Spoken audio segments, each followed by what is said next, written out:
আসসালামু আলাইকুম ওয়া রাহমাতুল্লাহি ওয়া বারাকাতুহু। প্রিয় মুসলিম ভাই বোনেরা, ইসলাম হচ্ছে পূর্ণাঙ্গ জীবন ব্যবস্থা।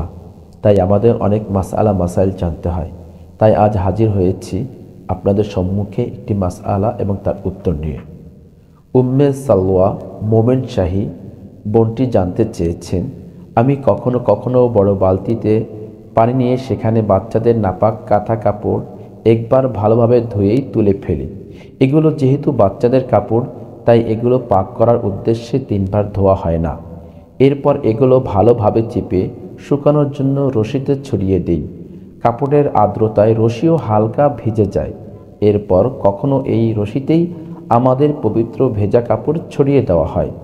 জানার বিষয় হলো, রশিতে নাপাক কাপড় শুকানোর পর পবিত্র কাপড় দেওয়ার দ্বারা কি পবিত্র কাপড়গুলো নাপাক হয়ে যাবে?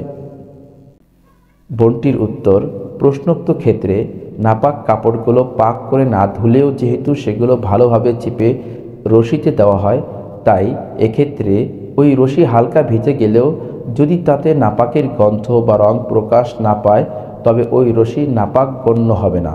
সুতরাং এরপর তাতে পাক কাপড় শুকালে ওই কাপড় নাপাক হবে না।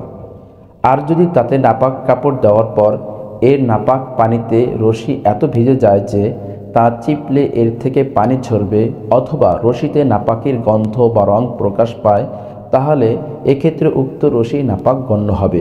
অবশ্য এক্ষেত্রেও উক্ত রশি শুকিয়ে যাওয়ার পর তাতে পাক কাপড় ভালোভাবে চিপে শুকাতে দিলে উক্ত কাপড় নাপাক হবে না।